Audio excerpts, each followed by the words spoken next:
Hey there, it's Martine. Happy New Year's Eve. All week, we're sharing some of our favorite episodes from this past year with you. And today, we have an episode about how to throw a great party. This episode is from my friend Maggie Penman. She's a reporter for The Optimist here at the Post. And she did this story about a guy in D.C. who's been having an open house party every month for 15 years. This story is so wild, and it really made me think about how we build community and how we keep it going. So I hope you like this episode and have a lovely New Year's. All right, here's Maggie.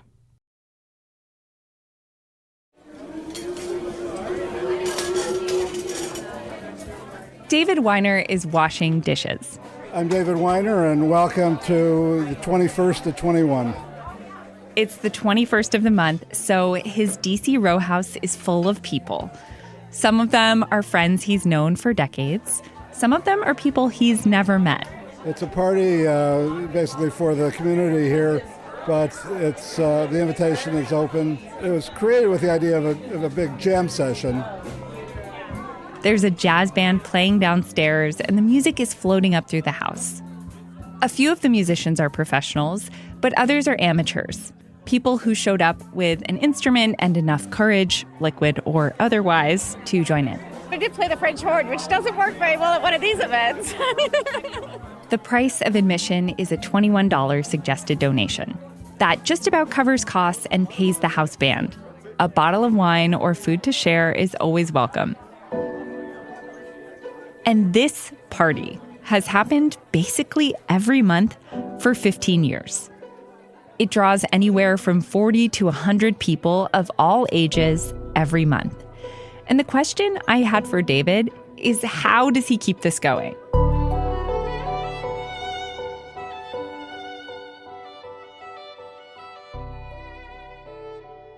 I'm a reporter for The Optimist, a section here at the Post where we write about the best of humanity, things that are going right in the world.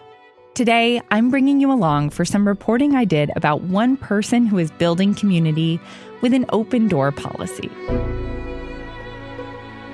We all know that socializing is so good for us, building community is so important, but we're busy and distracted, and keeping it going can be hard. I can't even keep my book club going. So I wanted to ask David, what is the secret to throwing a great party? Because whether or not you want to invite 1,000 strangers to your house once a month, I'm assuming you don't, I think there's something for all of us to learn here about creating and sustaining a community.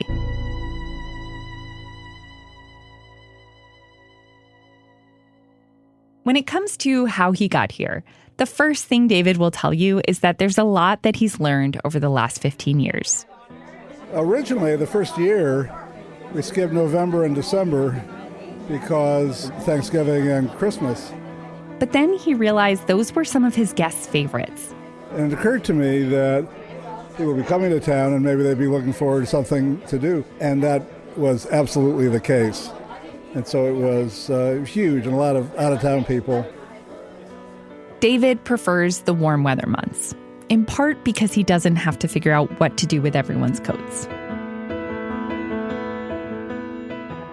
It's not easy for David to do this. The coats are just one problem. This event takes work. He cooks, he cleans, he entertains. It can be exhausting. I mean, part of the reason he likes washing dishes is because it gives him a break from socializing. Doing things like doing the dishes keeps me from having to be sociable, or not sociable, but entertaining. And he does think about stopping. He's 75 years old. Do you imagine yourself continuing to do this for a lot longer? Only in the sense that I'm not thinking about not doing it. Thinking of myself being 85 and doing it seems a little preposterous. But at the same time, why not? But what I find so inspiring about David is that despite all of the work, he still thinks it's worth it. People's appreciation for it is motivating. I feel kind of an obligation to keep it going. Multiple times during the night, I see David get pulled away from a conversation or from washing the dishes by guests who want to thank him. David, honestly, I am blown away. I've never been to anything like this. And you did all the cooking. Parvati Ramchandani is a physician in her 70s. She's here tonight for the first time. But I really Thanks. I'm You'll come back. I will, definitely. I feel so privileged to know Mary Glenn, who said, you have to come. You have to meet David. It's not like David advertises this party, right? People find out about it through word of mouth from their friend, or in the case of one woman I talked to, someone she was dating who brought her, and he knew about it because someone he had dated before that brought him.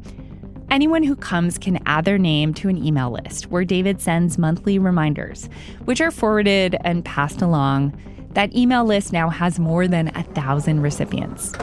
I've been doing this for a really long time, practically since it started. Yeah. And it's just such a great way to see neighbors that I haven't seen in a while or that I only see once a month.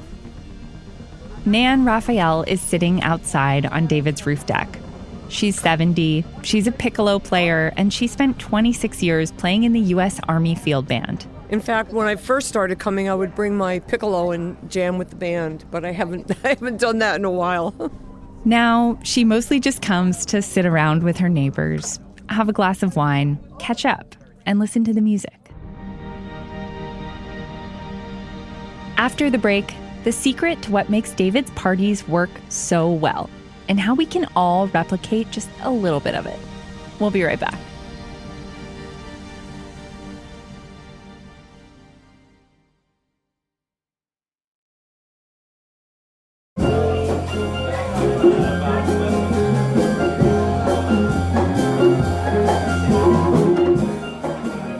Everyone I talk to agrees, part of what makes this party work so well is the space. David's home is actually 2 row houses next door to each other. He bought the first one in 1983 and the second one in 1995. And eventually he combined them. And that created this really incredible, open, theatrical space. The band plays on the first floor right next to his bedroom, and the guests sit on the stairs and fill in the loft-like area above them. There are no doors in the house except for on the bathrooms. The house is also full of plants and art. David's father was a painter, and some of the pieces are his.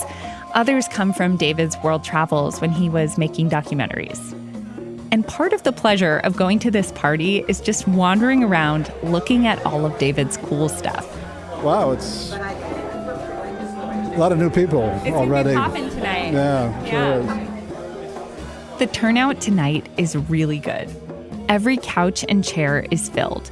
People are even sitting on the floor and on the stairs. David is staying busy, running back and forth from the kitchen. I don't see him sit down once. The guests start to trickle out around 10 p.m. And then the party gets a second wind. Musicians who have been playing at clubs and bars around the city finish their sets and come play here again, just for fun. The last guests leave between midnight and 1 a.m. I asked David if he ever had to tell people to leave. He said no, people seem to know when it's time to go home. Has anyone ever stolen anything? He said not really, although he always seems to be missing a few forks. Doesn't know why. Does David ever worry about too many people showing up? Or his art? Or his home with all of these people traipsing through it? David thought for a moment about that one and said, I worry about everything, but I don't let it stop me. I do feel like this is the lesson that I took away from talking to David. It kind of feels like the definition of courage. The fact that he does worry, right? He is scared, but he doesn't let it stop him. I think a lot of us let the worry part get in the way. Like, what if I have a party and no one shows up? And David does think about that. But after 15 years and well over 100 of these parties under his belt, he's gotten good at this monthly trust fall. And by making this space, by opening his home, he is showing up for his community. And they show up for him too. The main thing I'm trying to take away from David's jazz party is that we can all do our small version of this. I don't have an amazing house or the stamina to host a party until 1 a.m. But maybe I can try again with the book club.